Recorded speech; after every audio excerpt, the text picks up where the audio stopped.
Samsung SM તમારો hand rays છે, બોલો કઈ પૂછવું છે?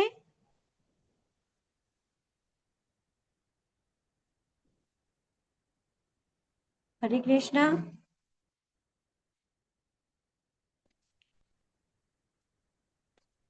મને એક શ્લોક આવડે છે. ઓકે, તો આપણે આ ક્લાસ પતે ને પછી લઈએ. અને તમારું જે મોબાઈલ નામ દેખાય છે ને અત્યારે સેમસંગ કરીને, તો ત્યાં ટચ કરી અને રીનેમ કરીને તમારું પોતાનું જે નામ છે ટાઈપ કરી દેજો ને. ક્લાસ પતે ને પછી આપણે લઈએ. હા. શ્રી શ્રી રાધા ગોવિંદ મંદિર બેંગલુરુ કુલા તરફથી આયોજિત ભગવદ્ ગીતા સમજો 18 દિવસમાં તમારા બધાનું આજે 11મા દિવસે સ્વાગત કરી રહી છું. અને મને ખૂબ જ હર્ષની લાગણી છે કે તમે ઓછા થઈ ગયા છે. શરૂઆતના દિવસે જેટલા હતા એના કરતા અત્યારે ઓછા છે, પણ સ્ટીલ તમે બધા રોજે 1 કલાક મારી સાથે જોડાવ છો એ વાતનો મને ખૂબ આનંદ છે. અને અમુક માતાજી પ્રભુજી એવા હોય છે કે જે ખાલી પેલું ખબર પિક્ચરની અંદર ગેસ્ટ અપીયરન્સ હોય કે એક દિવસ એટલે એક થોડોક આમ તો રોલ હોય ને પછી જતા રહે. તો ઘણા માતાજીને પ્રભુજી એ રીતે પણ જોડાતા હોય છે કે આવશે, જોઈન્ટ કરશે, રોકાયા ના રોકાયા અને પછી લીવ કરીને જતા રહે છે. પણ કહેવાય છે ને કે આપણે જો ખાવાનું ખાઈએ છીએ તો પણ આખું કુક કરેલું હોય ફૂડ એવું જ ખાઈએ છીએ ને, કાચું થોડી ના ખાઈએ છીએ. કાચું તો આપણે મમ્મીને કહીએ મમ્મી આ ફરી બરાબર કુક કરીને આપો, કાચું કાચું ન ખાવું, પેટમાં દુખે કાચું ખાવાથી. એટલે જે પણ માતાજી કે પ્રભુજી ખાલી થોડીક વાર માટે પેલો ગેસ્ટ અપિયરન્સમાં આવે છે ને, તો એમને મારી વિનંતી છે કે કાચા ન રહેશો, પૂરેપૂરા જોડાઓ. જો શરૂઆતમાં જોડાશો તો એકદમ તમને ખબર ન પણ પડે, બોરિંગ પણ લાગશે, કેમ કે આપણી આત્માને જે પ્રાર્થના રૂપી ખોરાક જોઈએ છે આટલા વર્ષોથી આપણે આપ્યો જ નથી હોતો. અને એકદમ જયારે આપવાનું શરૂ કરે તો આપણું મન છે ને બધા બહાના બનાવવાના ચાલુ કરી દેશે. ના હવે આજે રહેવા દે ને, કાલે સાંભળીશું. અરે આમાં તો કઈ મજા નથી આવતી, ચલ ને ના કરતા જે મજા આવે એ કરીએ. એટલે વોટ એવર ગમે તેવા બહાના બનાવીને મન તમને આ પ્રવૃત્તિમાંથી દૂર કરવાનો પ્રયત્ન કરશે. તો તમારે શું કરવાનું છે? મનને સમજાવવાનો છે, મનને પોતાનો મિત્ર બનાવવાનો છે કે ના આપણે પણ ભલે ગમે કે નહીં ગમે થોડોક સમય તો આપણે જોડાયેલા રહેવાનું જ છે, પણ ધીમે ધીમે તમે જેવી આદત પાડશો તો તમને પછી તમારું મન જ તમને કહેશે ચલો 8 વાગ્યા હવે જોડાઈ જાઓ સાંભળવા માટે, બીજા બધા આવી ગયા હશે, ચલો વહેલા વહેલા આપણે પણ જોડાઈ જઈએ. રાઈટ? તો તમારે પણ મનને આપણે મિત્ર બનાવવાનું છે. અને મિત્ર બનાવીને જે પણ આપણી ઈચ્છા છે ભગવાન માટેની એ પૂરી કરાવવાની છે. તો ચલો આપણે બધા જ હાથ જોડીને આંખો બંધ કરીને ભગવાનને પ્રાર્થના કરીએ. ઓમ અજ્ઞાનતિમિરાન્ધસ્ય જ્ઞાનાંજનશલાકયા ચક્ષુરુન્મિલિतं येन તસ્मै શ્રી ગુરુવે નમઃ. શ્રી ચૈતન્ય મનોભીષ્ટમ સ્થાપિतं येन भूतले स्वयं रूपः कदा मह्यं ददाति स्वपदान्तिकम्. वन्देऽहं श्रीगुरो श्रीयुतपदकमलं श्रीगुरून् वैष्णवांश्च श्रीरूपं सागरजातं सगण रघुनाथान्वितं तं सजीवं साद्वैतं सावधूतं परिजनसहितं कृष्ण चैतन्य देवं श्रीराधा कृष्णपाद सगण ललितान् श्री विशाखान्वितांश्च.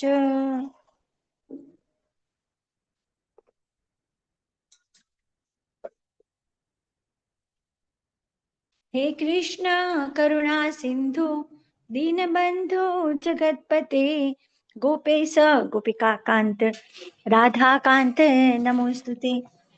तप्त कांचन गौरांगी श्री राधे वृंदावनेश्वरी वृषभानुसुते देवी प्रणमामि हरिप्रिये. वाञ्छाकल्पतरुभ्यश्च कृपा सिन्धुभ्य एव च पतितानां पावनेभ्यो वैष्णवेभ्यो नमो नमः.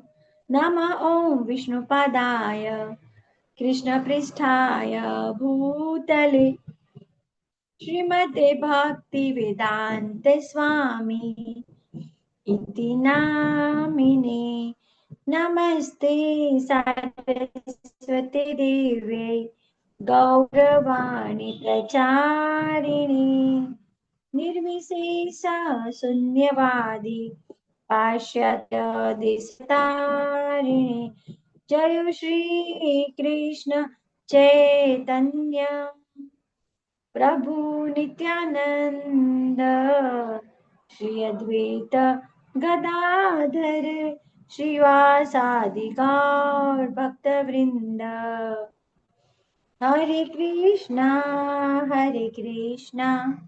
कृष्ण कृष्णा हरे हरे हरे राम राम राम हरे हरे हरे कृष्ण सर्वे वाला वैष्णव ने हरे कृष्ण माता जी। हरे कृष्ण हरे कृष्ण माता जी। हरे कृष्ण माता जी कृष्ण माता कृष्ण हरे कृष्ण माता जी। हरे कृष्ण ચલો આપણે ક્વેશ્ચન આન્સર રાઉન્ડ થી સ્ટાર્ટ કરીએ તો હવે તો જો આપણે ઘણા બધા અધ્યાય થઈ ગયા ને આજે આપણે ઓલમોસ્ટ 11મો અધ્યાય આવી ગયા છીએ તો હવે આપણે ડાયરેક્ટ 10 અધ્યાય નથી લેતા પણ 5 અધ્યાયમાં ડિવાઈડ કરી દઈએ છીએ તો ફર્સ્ટ 1 to 5 અધ્યાયના નામ જેને આવડતા હોય એ હેન્ડ રેઝ કરી શકો છો સોનલ માતાજી વીર પ્રભુજી યશસ્વી માતાજી ચલો ટર્ન બાય ટર્ન આપણે લઈએ સોનલ માતાજી પહેલો અધ્યાય છે તેનું નામ છે અર્જુન વિષાદ યોગ, બીજો અધ્યાય ગીતાનો સાર, ત્રીજો અધ્યાય છે તે કર્મયોગ, ચોથો અધ્યાય છે તે દિવ્ય જ્ઞાન અને પાંચમો અધ્યાય પણ કર્મયોગ. હરી બોલ કર્મયોગ ખાલી નથી બોલવાનો એના પાછળનું છે પણ બોલવાનું છે વીર પ્રભુજી પહેલો કુરુક્ષેત્રની યુદ્ધ ભૂમિ પર સૈન્ય નિરીક્ષણ, બીજો ગીતાનો સાર, ત્રીજો કર્મયોગ, ચોથો દિવ્ય જ્ઞાન, પાંચમો કૃષ્ણ ભાવના યુક્ત કર્મ. હરી બોલ ખૂબ સરસ યશવી માતાજી હરે કૃષ્ણ માતાજી. પહેલો કુરુક્ષેત્રની યુદ્ધ ભૂમિ પર સૈન્ય નિરીક્ષણ, બીજો ગીતાનો સાર, ત્રીજો કર્મયોગ, ચોથો દિવ્ય જ્ઞાન, પાંચમો કર્મયોગ કૃષ્ણ ભાવના યુક્ત કર્મ. હરી બોલ ખૂબ સરસ શિવમ પ્રભુજી કુરુક્ષેત્રની યુદ્ધ ભૂમિ પર સૈન્ય નિરીક્ષણ, બીજો ગીતાનો સાર, ત્રીજો કર્મયોગ, ચોથો દિવ્ય જ્ઞાન ને પાંચમો કર્મયોગ કૃષ્ણ ભાવનાય કર્મ. હરી બોલ ખૂબ સરસ ચલો 1 થી 5 ના તો આપણે નામ દઈ દીધા અને બધાએ બહુ સરસ એકદમ પરફેક્ટ દીધા છે હવે 6 થી 10 અધ્યાયના નામ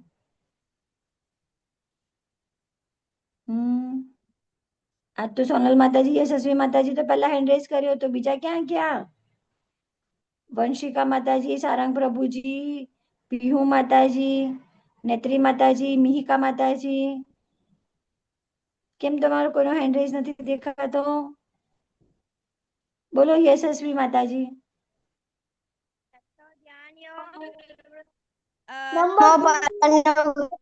આઠમો ભગવત પ્રાપ્તિ, નવમો પરમ ગુહ્ય જ્ઞાન અને 10મો પરમેશ્વરનું ઐશ્વર્ય સોનલ માતાજી છઠ્ઠો અધ્યાય છે તેનું નામ છે ધ્યાન યોગ, સાતમો અધ્યાય છે તે પરમેશ્વરનું જ્ઞાન, આઠમો છે ભગવત પ્રાપ્તિ એટલે કે અક્ષર બ્રહ્મ યોગ, નવમો છે રાજગૃહ યોગ અને 10મો છે વિભૂતિ યોગ. હરે કૃષ્ણ. હરે કૃષ્ણ ખૂબ સુંદર માતાજી પીહુ માતાજી આઠમા અધ્યાય, નવમા અધ્યાય અને 10મા અધ્યાય. હા બોલો આઠમા અધ્યાયનો અક્ષર બ્રહ્મ યોગ, નવમા અધ્યાયનો રાજગૃહ યોગ, 10મા અધ્યાયનો વિભૂતિ યોગ. 10મો અધ્યાય પરમેશ્વરનું ઐશ્વર્ય શિવમ પ્રભુજી છઠ્ઠો અધ્યાય ધ્યાન યોગ, યોગ, 7મો પરમેશ્વરી જ્ઞાન, 8મું ભગવાન પ્રાપ્તિ, 9મું પરમ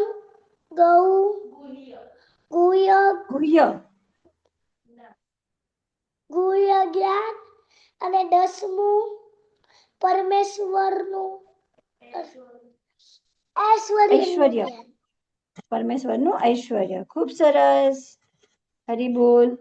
ચલો હવે મને ખાલી એક જ શ્લોક સાંભળવો છે કે જે છેલ્લા 2 અધ્યાયથી ભગવાન આપણને કહી રહ્યા છે કે આપણી પાસે શું હોય, ભગવાનને આપણે શું અર્પણ કરી શકીએ છીએ.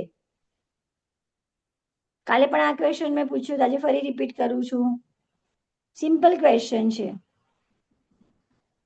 ભગવાને કઈ 4 વસ્તુઓ ઓફર કરવાની ભગવાને કીધી છે. હા કૃષ્ણા, કરિશ્મા માતાજી. પત્રમ પુષ્પમ ફલમ તોયમ યો મે ભક્તયા પ્રયક્ષતિ તદહમ ભક્તયુપહિતમ અશ્નામિ પ્રયત આત્મનઃ. હરી બોલ. ખૂબ સરસ.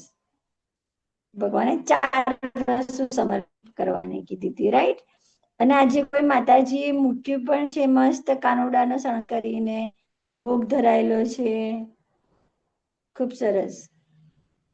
તો આજે આપણે પ્રકરણ 11 એટલે કે 11મો અધ્યાય જોઈશું. એને વિશ્વરૂપ સંદર્શન યોગ પણ કહેવાય છે અને ખાલી વિશ્વરૂપ દર્શન, આમાં વચ્ચે ખોટું આવ્યું છે. વિશ્વરૂપ દર્શન યોગ અને ભગવાનનું સાર્વત્રિક સ્વરૂપ છે કે જે બધે જ જોઈ શકાય છે ને. વિશ્વરૂપ, હવે વિશ્વરૂપ એટલે ભગવાનનું જે વિશ્વરૂપ છે ને તો બહુ જ શું કહેવાય, ભયંકર છે કે આપણા જેવા તો જોઈ પણ ન શકે ને ભગવાન આપણને બતાવે પણ નહીં.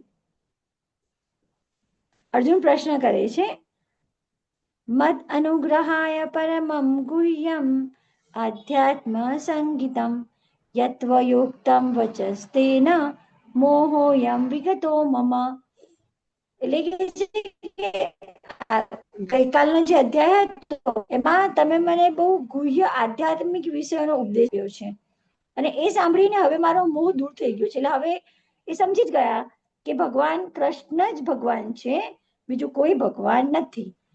એટલે જે તમે મને ગુહ્ય જ્ઞાન આપ્યું એનાથી મારો જે મોહ હતો કે હું તમને અત્યાર સુધી ખાલી મારા મિત્ર છો, મારા ભાઈ છો, એક સામાન્ય વ્યક્તિ જેવો હું છું એવા જ તમે સામાન્ય વ્યક્તિ છો ને, હું આવું સમજતો હતો. એટલે જો આપણો મિત્ર હોય કે આપણા મામાનો કે મામા ફોઈના દીકરા હોય તો કેટલી આપણે મજાક મસ્તી કરતા હોય ને, રમવામાં હેરાનગતિ કરીએ, ગુસ્સો આવે તો મારી પણ લઈએ રમતા રમતા, કે જે બોલવાનું હોય બોલી પણ લઈએ. પણ હવે અર્જુનને શું ફિલિંગ થાય છે કે કૃષ્ણ આપણે નાના હતા તો તમને કેટલું બધું ગમે તેમ બોલી ગયો છું, કઈ રીતે મેં તમને ઉદ્બોધન કર્યું છે, પણ આજે મને જ્ઞાન થયું કે તમે તો પરમેશ્વર છો. તો કૃષ્ણને કહે છે કે તમારી જો કૃપા થાય તો જ તમે મને જે પરમાત્માનું સ્વરૂપ છે એ સ્વરૂપ બતાવી શકો છો. હે પુરુષોત્તમ, હે પરમેશ્વર, હું આપને સ્વયં આપના જણાવ્યા પ્રમાણેના, એટલે ભગવાન જે રીતે કહે છે ને કે હું આમાં છું, દરેક જે એન્ટિટીઝ છે, વસ્તુઓ છે, બધામાં ભગવાન બતાવે છે.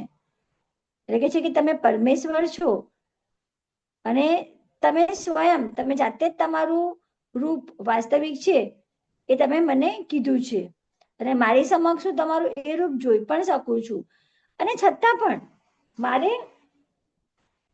તમારું વિશ્વરૂપનું દર્શન કરવા ઈચ્છું છું. હવે જો અહીંયા અર્જુન ને એવું કઈ શક છે એવું નથી કે બસ આ જ ભગવાન છે એટલે કે છે વિશ્વરૂપ દર્શન બતાવું. એને કે કૃષ્ણ પર શંકા છે કે આ પરમેશ્વર છે? ના, કોઈ શંકા નથી. એમને તો ખાતરી છે કે આ જ ભગવાન છે.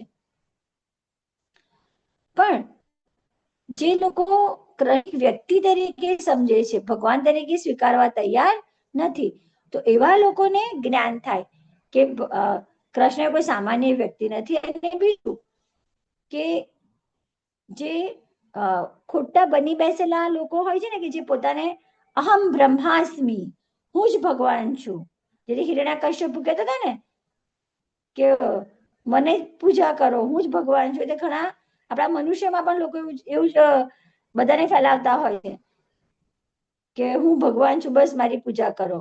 અને ઘણા બધા લોકો પોતાની ઈચ્છાઓ પૂરી કરવા મહારાજજીઓ પાસે જાય અને એમના પેલા કે અંધભક્ત બનીને બેસી જતા હોય છે. એટલે ભવિષ્યમાં કોઈ જો નકલી એવું સાબિત કરે કે હું જ ભગવાન છું, મારી પૂજા કરો, તો અહીંયા એના જે સ્ટાન્ડર્ડ હોય ને એ સ્ટાન્ડર્ડ એસ્ટાબ્લિશ કરવામાં આવે છે. જો દરેક વસ્તુના સ્ટાન્ડર્ડ હોય છે, જેમ કે તમે લોકો સ્ટુડન્ટ છો, તમે એક્ઝામ આપો છો, તો એક્ઝામનો એક ક્રાઇટેરિયા છે કે 100 માર્કનું તમે એક્ઝામ આપી તો 100 માંથી 33 તમારા આવ્યા તો જ તમે પાસ, એનાથી ઓછા આવ્યા તો તમે ફેલ, રાઈટ? તો જે પોતાને ભગવાન બતાવતા હોય એના માટે પણ ક્રાઇટેરિયા નક્કી કરવા માટે અર્જુન છે કે કોઈ એવું કહે કે હું ભગવાન છું, તો આપણે એને જે બધું બતાવ્યું ને એ આપણે કેવું પડે કે તમે ભગવાન છો, તો ચલો તમારા વિશ્વરૂપનું દર્શન કરાવો તો જ હું માનું કે તમે ભગવાન છો. સામાન્ય દ્રષ્ટિથી ભગવાનના વૈશ્વિક સ્વરૂપને જોઈ શકાતો નથી. સામાન્ય દ્રષ્ટિ એટલે કઈ? આપણી જે દ્રષ્ટિ છે એ સામાન્ય છે. ભગવાનનું જે વિશેષ રૂપ છે એ આપણે ક્યારેય જોઈ શકતા નથી, સિવાય કે ભગવાન કૃપા કરે તો જ. બાકી આપણી કોઈ એવી આપણી તાકાત નથી કે આપણી પાસે એવી કોઈ શક્તિ નથી કે ભગવાનનું જે વિરાટ સ્વરૂપ છે એનું આપણે દર્શન કરી શકીએ. અને ઇવન અહીંયા અર્જુન પણ નથી કરી શકતા. પણ આની અંદર ખાલી બે પાસે આ દ્રષ્ટિ ભગવાન આપે છે. તો અર્જુનને આપે છે દિવ્ય દ્રષ્ટિ, અને બીજી ધૃતરાષ્ટ્ર પાસે કોણ બેઠું હતું એ કહો તો? આ બધું લાઈવ ધૃતરાષ્ટ્રને કોણ કહી રહ્યું હતું? પહેલા અધ્યાયમાં આપણે વાત થઈ હતી. હા સારંગ પ્રભુજી. હરે કૃષ્ણ માતાજી. સંજય જી, સંજય. તો બે જણને ભગવાન આવી દિવ્ય દ્રષ્ટિ આપે છે કે એ વિશ્વરૂપનું દર્શન કરી શકે, સંજય અને અર્જુન. અર્જુન ત્યારે ભગવાનની સામે જ છે ને, જ્યારે સંજય લાઈવ ટેલિકાસ્ટ જોઈ રહ્યા છે દુર્યોધન યુધિષ્ઠિરને ધૃતરાષ્ટ્રને કહી રહ્યા છે. આ બે જણ ભગવાનનું સ્વરૂપ જોઈ શકે છે. પૂર્ણ પુરુષોત્તમ પરમેશ્વર બોલ્યા, હે અર્જુન, હે પાર્થ, હવે તું મારી વિભૂતિઓને જો. સેંકડો હજારો પ્રકારના દૈવી તથા વિવિધ વર્ણોવાળા રૂપોને જો. એટલે ભગવાન છે ને અહીંયા પોતાનો વિસ્તાર કરે છે, અને એટલો મોટો વિસ્તાર કરે છે. જો અહીંયા એક આજે સ્લાઇડ છે ને એમાં જો દેખાય છે કેટલા બધા ભગવાનના હાથ છે, અસંખ્ય હાથ, અને બધા જ હાથમાં અલગ અલગ જે શસ્ત્રો હોય એ છે. એમના મુખ જુઓ, લોટ્સ ઓફ ટાઈપના એમના ફેસીસ દેખાય છે. એટલે કે છે જો તારે જોવું તું ને તો જોઈ લે કેટલા બધા દેવી અને જે ડિફરન્ટ ટાઈપના મારા રૂપો છે એનું દર્શન કર. હે ભારત, હવે તું અહીં આદિત્યો, વસુ, રુદ્ર, અશ્વિની કુમાર તથા અન્ય દેવોના વિભિન્ન રૂપોને જો. એવા અનેક આશ્ચર્યમય રૂપોને જો કે જેમને પૂર્વે એટલે આની આગળ ક્યારેય તે જોયા નથી કે સાંભળ્યા નથી. કેમ કે અર્જુન મનુષ્ય રૂપે છે એટલે એની ક્ષમતાઓ ક્ષીમિત છે, એટલે કે અત્યાર સુધી તે ક્યારેય જોયા નહીં હોય ને એવા પણ રૂપો હું તને બતાવું છું, જો તું. No one has ever seen or heard of before. એટલે આ જે બધા રૂપો ભગવાનના છે એના વિશે ક્યારેય કોઈ જોયું પણ નથી અને સાંભળ્યું પણ નથી. એવું કહેવાય છે કે જ્યારે વિશ્વરૂપ દર્શન કરાવ્યું ને ત્યારે ભગવાન એટલા લાંબા થઈ ગયા હતા કે પગ એમના પાતાળમાં અને એમનું માથું છે ઉપર સ્વર્ગલોકમાં. એટલો બધો વિસ્તાર એમણે કર્યો હતો પોતાનો. અને ઉભા જુઓ, આડા જુઓ, ભગવાન સિવાય કશું જ દેખાઈ ના શકાય. એટલે એકદમ પેલું જાયન્ટ હોય ને એટલું બધું પોતાના શરીરને એમણે વિસ્તાર કરેલો હતો.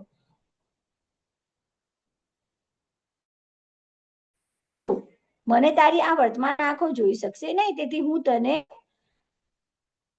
જે અલગ નેત્ર છે ચક્ષુ એ આપું છું, અને એનાથી તું હવે મારું ઐશ્વર્ય જોઈ શકીશ.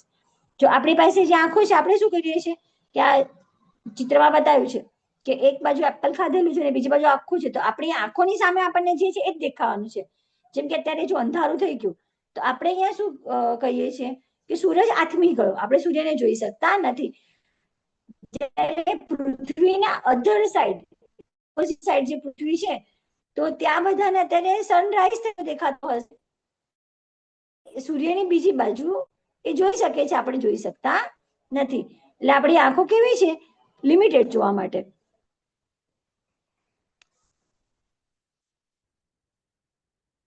ભૂલ કરવું અને છેતરાવું એ આપણા સ્વભાવમાં જ છે, અને અન્યને છેતરવું. જો માઇક્રોસ્કોપ છે, ટેલિસ્કોપ છે, શેના માટે વપરાય ખબર છે? સમજાવો મને. માઇક્રોસ્કોપ અને ટેલિસ્કોપ, આ બંનેમાં શું ડિફરન્સ છે અને ક્યાં વપરાય છે આ બંને સાધનો? સારંગ પ્રભુજી. હરે કૃષ્ણ માતાજી. માઇક્રોસ્કોપ જીવડા હોય કે પછી સાયન્સ લેબમાં હ્યુમન સ્કિનના સેલ્સ હોય એને સ્ટડી કરવા માટે વપરાય છે, અને ટેલિસ્કોપ દૂરની વસ્તુ જોવા માટે કે સ્પેસ ઓબ્ઝર્વેશન માટે વપરાય છે. ખૂબ સરસ. સોનલ માતાજી. માઇક્રોસ્કોપ છે તે કોઈ વસ્તુ છે તેને એકદમ ઝૂમ થી જોવા માટે વપરાય છે સાયન્સ પ્રોજેક્ટમાં, અને ટેલિસ્કોપ છે જે ગ્રહ અને બધા હોય છે જે આપણે નરી આંખે ન જોઈ શકીએ તે જોવા માટે વપરાય છે. ખૂબ સુંદર. હરિબોલ. ભવ્ય માતાજી.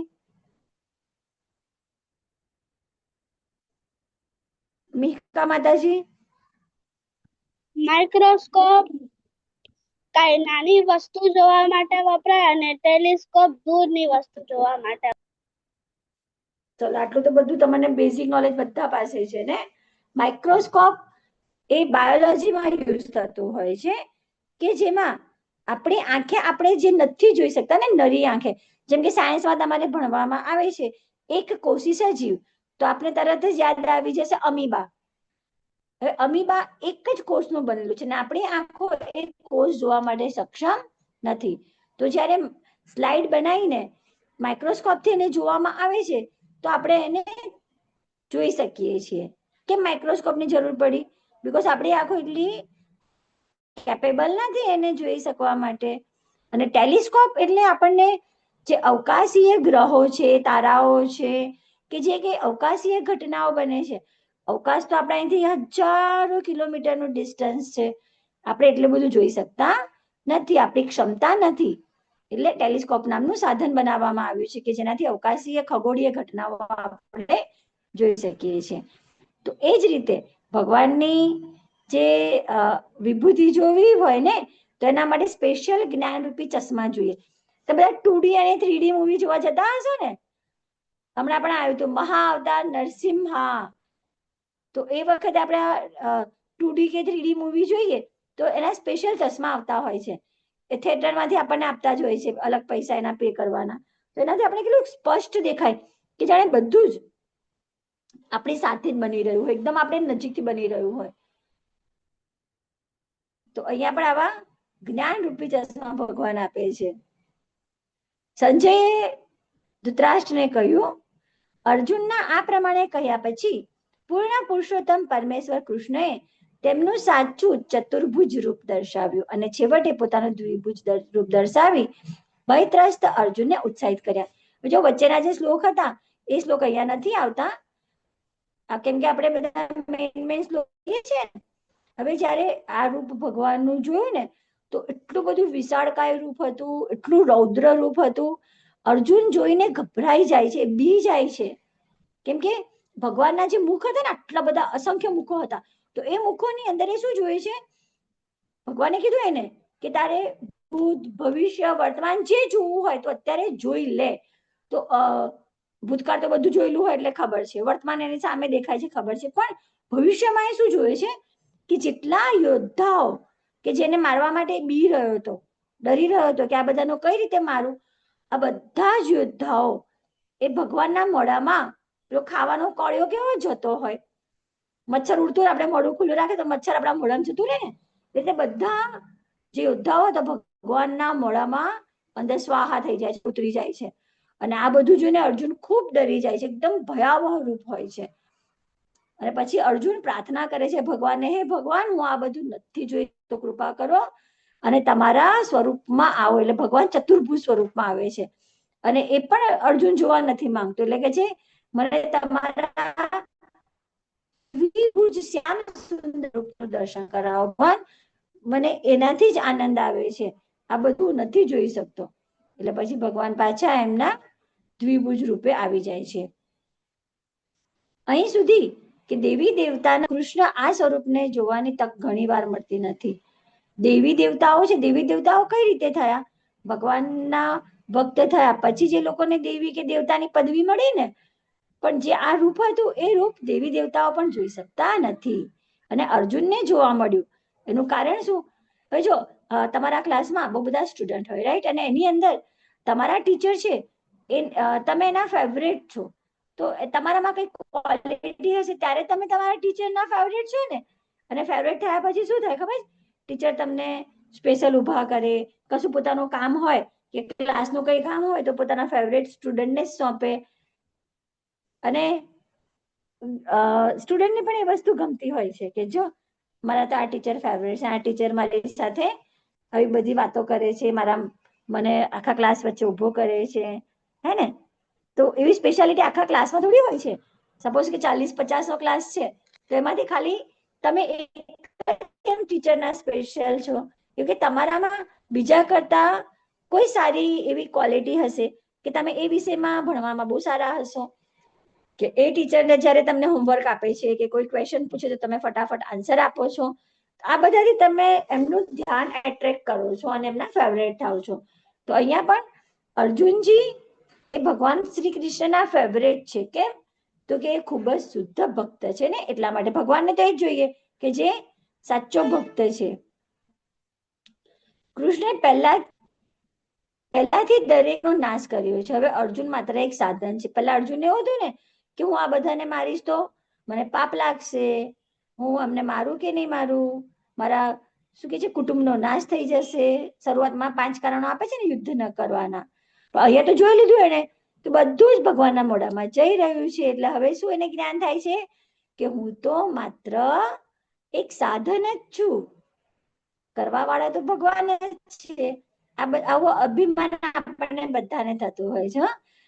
તમે તો હજી નાના, તમને ઓછું થતું હશે, પણ મોટા લોકોને બહુ અભિમાન હોય. અને ઘણા તો પોતાના વિશે જેટલું બધું બોલતા હોય ને, મેં તો આમ કરી નાખું, મેં તો તેમ કરી નાખું, આપણે તો આમ છીએ, આપણે તો તેમ છીએ. પોતાની જ પેલું શેખ ચિલ્લી કેવું પોતાની બડાઈઓ માર્યા કરે ને, એ પોતાની બડાઈઓ માર્યા કરતા હોય. જ્યારે ખરેખરું જ્ઞાન તો શું છે કે આપણે જે કંઈ કરીએ છીએ આપણને એવું લાગે છે કે મેં કર્યું, નથી કરતા. ભગવાન આપણા થ્રુ એ કામ કરાવવા માંગે છે, આપણને સાધન તરીકે યુઝ કરી રહ્યા છે. તો ક્યારેય કોઈ પણ વાતનું અભિમાન નહીં કરવું કે હું હોઉં તો જ આવું કામ થાય, બાકી તો કોઈની તાકાત નથી આવું કરી શકવાની. તાકાત તો આપણા કોઈની જ નથી. ભગવાન આપણને તાકાત આપે છે કરાવવાની ને, ત્યારે જ આપણે કરી શકીએ છીએ. તું દિવ્ય દ્રષ્ટિથી મારા જે રૂપના દર્શન કર્યા છે. હા, તમે ફ્રીઝ થઈ જાવ છો માતાજી, તમે ચોંટી જાવ છો એટલે માતાજી. અવાજ નથી આવતો. હા, અવાજ આવે છે માતાજી, પણ તમારો વિડિયો ચોંટી જાય છે. ઓકે ઓકે ઓકે, જોઈ લો હા માતાજી. ટાઈમ એવું છે ને, આ ટાઈમે નેટવર્ક નો પ્રોબ્લેમ થતો જ હોય છે રોજે. ઠીક છે, કઈ નહીં, અવાજ તો બરાબર સંભળાય છે ને માતાજી? અવાજ ક્લિયર છે. બસ, તો આપણે કન્ટિન્યુ રાખીએ. ભગવાન શું કહે છે કે તું દિવ્ય દ્રષ્ટિથી મારા જે રૂપના દર્શન કરી રહ્યો છે તે માત્ર વેદના અધ્યયનથી કે કઠોર તપ કરવાથી કે દાન કરવાથી કે પૂજા કરવાથી આ કશાથી પામી શકાતું નથી. આ બધા ઉપાય દ્વારા મનુષ્ય મને મારા મૂળ રૂપમાં જોઈ શકતો નથી. એટલે તું દિવ્ય દ્રષ્ટિથી, ભગવાન એને દિવ્ય દ્રષ્ટિ આપીને, અને એ દિવ્ય દ્રષ્ટિથી જે પણ સ્વરૂપના દર્શન એ કરી રહ્યા છે, ભગવાન કહે છે કે આ જે તું અત્યારે દર્શન કરી રહ્યો છે એ દર્શન કોઈ સામાન્ય વ્યક્તિથી થઈ શકવાના નથી, કે જે ફક્ત મારી પૂજા જ કર્યા કરે છે, બહુ બધું દાન કરે છે, કે પછી ખૂબ જ વેદોનું અધ્યયન કરે છે, ખૂબ જ વેદો વાંચે છે, એને પણ આ વસ્તુ જોવા મળતી નથી. બધા માટે આ દુર્લભ વસ્તુ છે કે જેના દર્શન તું અત્યારે કરી રહ્યો છે. અને જો તમારી પાસે Bhagavad Gita as it is આપણી યથારૂપ હોય ને, તો એનો જે પરપટ આપ્યો છે ને, પરપટ વાંચજો. 3-4 પેજનો પરપટ છે. પરપટ વાંચશો તેનાથી તમને આ શ્લોક વધારે સમજમાં આવશે. અને પ્રભુપાદે આપણને ખૂબ સરસ એકદમ સરળ ભાષામાં સમજાવવાનો પ્રયત્ન કર્યો છે.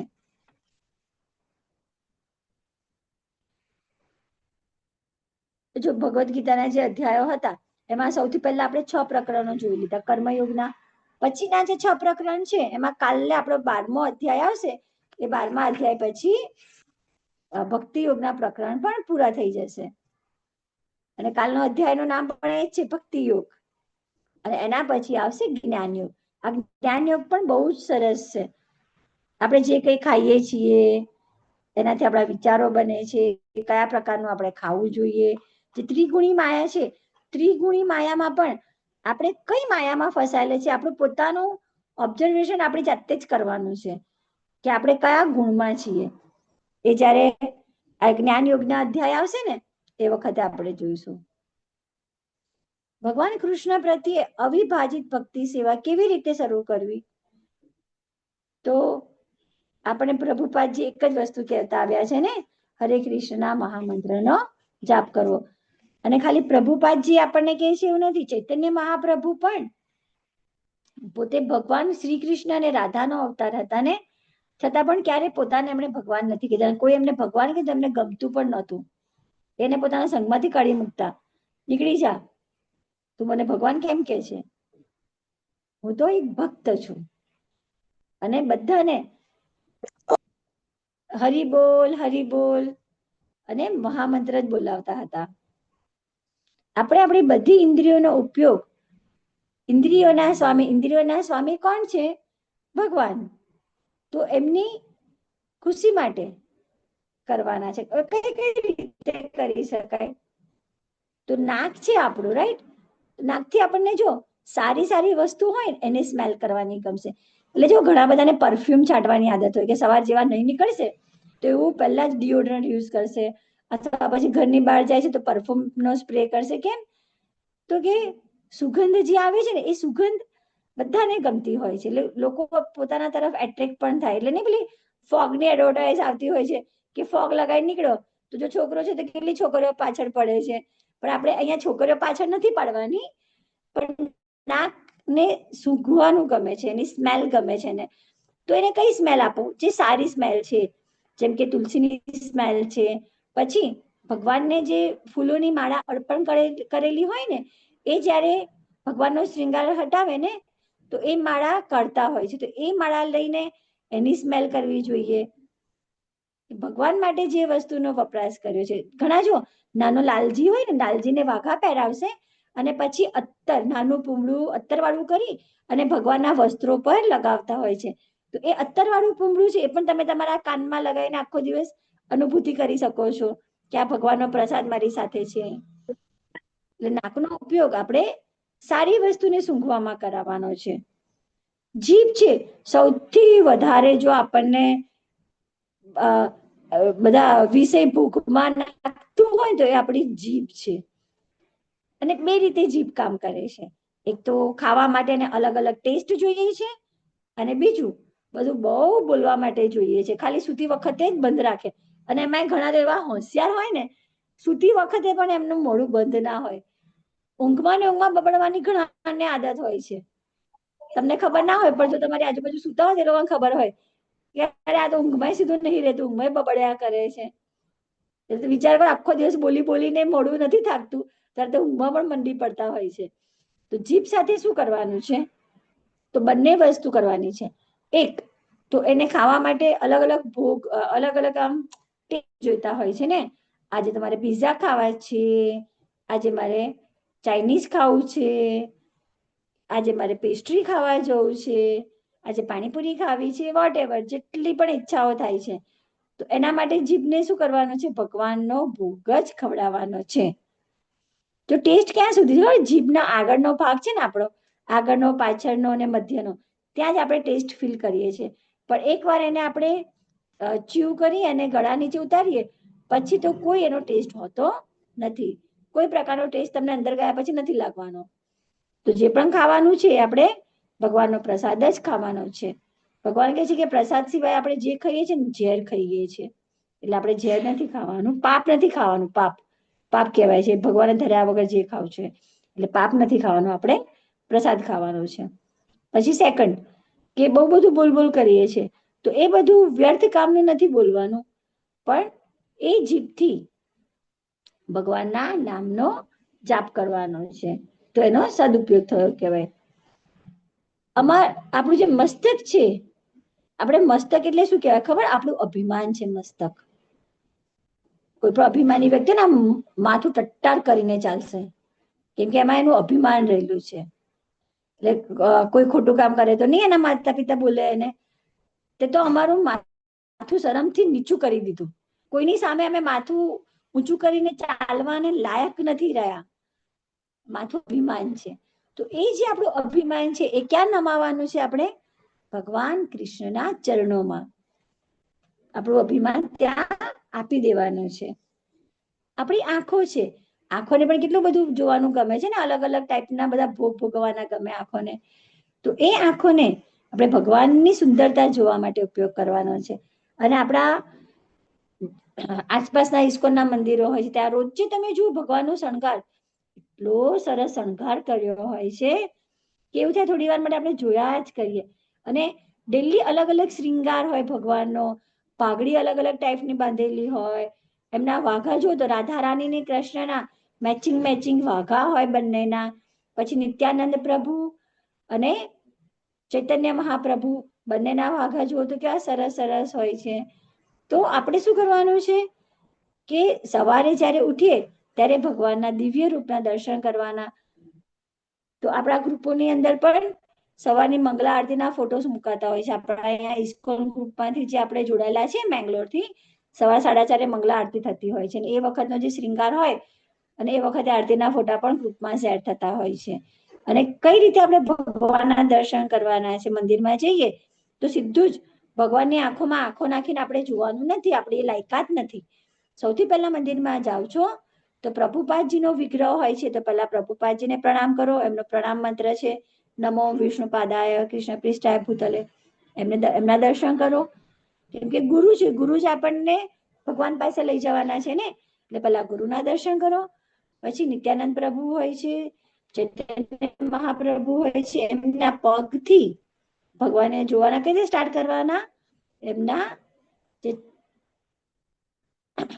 પગ છે એનું દર્શન કરો અને ધીરે ધીરે ધીરે ધીરે નજર ઉપર લેતા જાઓ. પછી એમનું આંખો, ચહેરો, મુગટ સુધી તમે જોઈ શકો છો. જ્યારે પણ મંદિરમાં જઈને ભગવાન દર્શન કરો તો સૌથી પહેલા ભગવાનના ચરણો જોજો. તમે ચરણો જોશો ને તો ચરણોમાં પણ સરસ ભગવાનને ફૂલોનો હાર બાંધેલો હોય છે, તુલસી દલ ભગવાનને લગાવેલા હોય છે. અને તમે જો બાજુમાં રાધા રાની છે તો રાધા રાનીના પગ તમે ક્યારેય નહીં જોઈ શકો. ખાલી રાધા અષ્ટમીના દિવસે જ રાધા રાણીના ચરણના દર્શન થાય છે. બાકી કૃષ્ણ ભગવાનના ચરણના દર્શન આપણે જ્યારે પણ મંદિરે જઈએ ત્યારે કરવાના છે.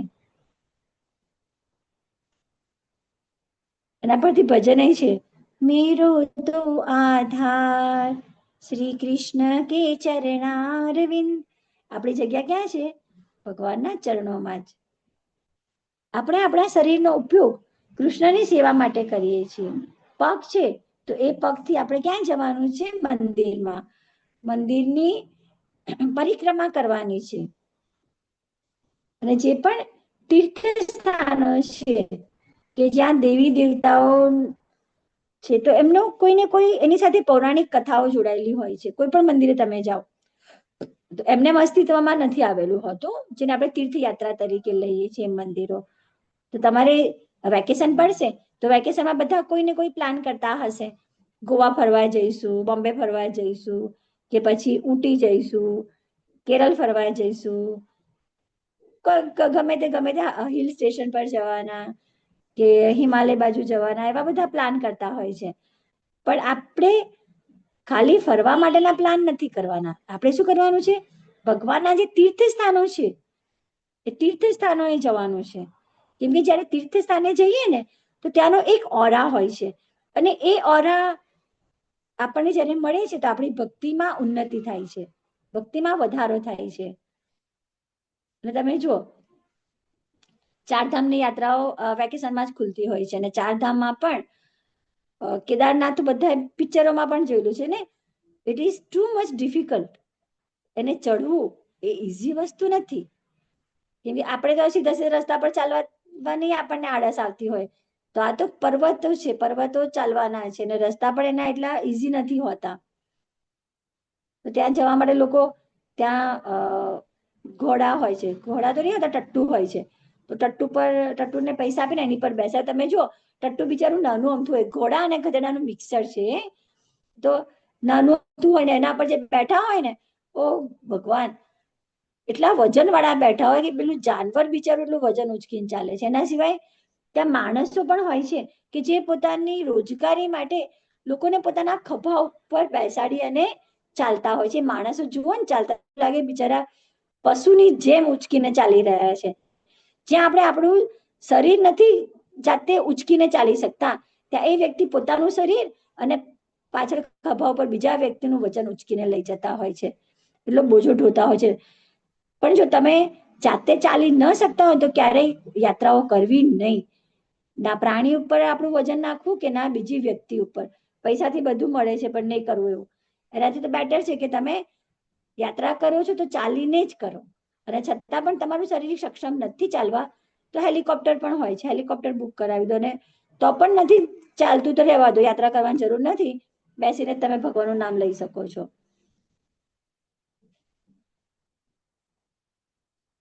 અહીં કીધું છે કે આપણે પ્રવૃત્તિ બતાવી છે કે હાઉ કેન વી સર્વ Krishna. I use my nose to smell તુલસી. તુલસી ક્યાં છે? તો place at his lotus feet, ભગવાનના ચરણ કમળમાં. I use my to taste the પ્રસાદ. અને પ્રસાદથી શું મળે છે? પ્યુરિફાય માય હાર્ટ, મારા હૃદયને શુદ્ધ કરે છે. I use my head to bow the Lord. મારા માથાને ક્યાં મારે વાપરવાનું છે? ભગવાનના ચરણોમાં. It make me meek and humble, જે મને વિનમ્ર બનાવે છે. I use my eyes to see the Lord and take his divine darshan. We can use our body to serve the Lord and become good devotee. આનો screenshot લઈ, અચ્છા માતાજી કહે છે કે આનો સ્ક્રીનશોટ લઈ લેજો. તમને પણ આપણા જે કાલે ગાયને બતાવશે બધા જ. અચ્છા, આ પ્રવૃત્તિ છે, તમારે ગાયને બતાવવાની છે. તો સ્ક્રીનશોટ પાડી લેજો. અત્યારે રાખું છું સ્લાઇડ થોડી વાર માટે. અને તો એ ન મળે તો આપણે જે યુટ્યુબ નું મૂકીએ છીએ ને એ જોઈ લેજો. આઈ હોપ કે તમે લોકોએ પાડી લીધું હશે. આ સાથે જ આપણો આજનો ક્લાસ અહીં કન્ક્લુડ થાય છે. હરે કૃષ્ણ કૃષ્ણ કૃષ્ણ હરે હરે, હરે રામ રામ રામ હરે હરે. તમે બધા જોડાયા તે બદલ તમારા બધાનો આભાર.